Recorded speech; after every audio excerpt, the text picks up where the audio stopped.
जाऊयात पहिल्या टप्प्यामधील लोकसभा निवडणूक उमेदवारी अर्ज दाखल करण्यास केवळ 2 दिवस उरलेले आहेत। आज नागपूर लोकसभा मतदारसंघासाठी काँग्रेसकडून आमदार विकास ठाकरे हे अर्ज दाखल करणार आहेत। चंद्रपूरमध्ये भाजप उमेदवार सुधीर मुनगंटीवार तर गडचिरोलीमध्ये अशोक नेते हे उमेदवारी अर्ज दाखल करणार आहेत। 28 मार्चला अर्जाची पडताळणी होणार आहे तर 30 मार्चला वैध उमेदवारी अर्ज मागे घेता येणार आहे। 19 एप्रिलला होणाऱ्या पहिल्या टप्प्यामधील निवडणुकीसाठी 31 पासून प्रचाराला सुरुवात होणार आहे।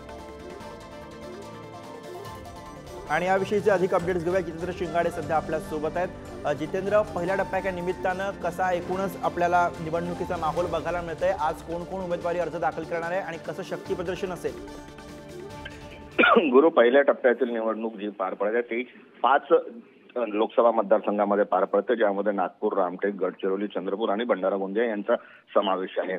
27 तारीख म्हणजे 2च दिवस उरलेले आहेत आज आणि उद्या उमेदवारी अर्ज दाखल करण्यासाठी। आणि आता उमेदवारांची जी आहे ती लगबग आपल्याला दिसून येत आहे। जे प्रमुख पक्षाचे उमेदवार आहेत त्यांनी आता आजपासून उमेदवारी अर्ज भरायला सुरुवात केलेली आहे, ज्यामध्ये नागपुरातून काँग्रेसचे आमदार विकास ठाकरे, गडचिरोलीमधून अशोक नेते आणि भाजपचे तर सुधीर मुनगंटीवार चंद्रपुरातून उमेदवारी अर्ज दाखल करणार आहेत। भाजपच्या उमेदवारी अर्ज जे दाखल करणार आहेत उमेदवार त्यांच्यासोबत उपमुख्यमंत्री देवेंद्र फडणवीस आणि चंद्रशेखर बावनकुळे हे देखील उपस्थित असणार आहेत।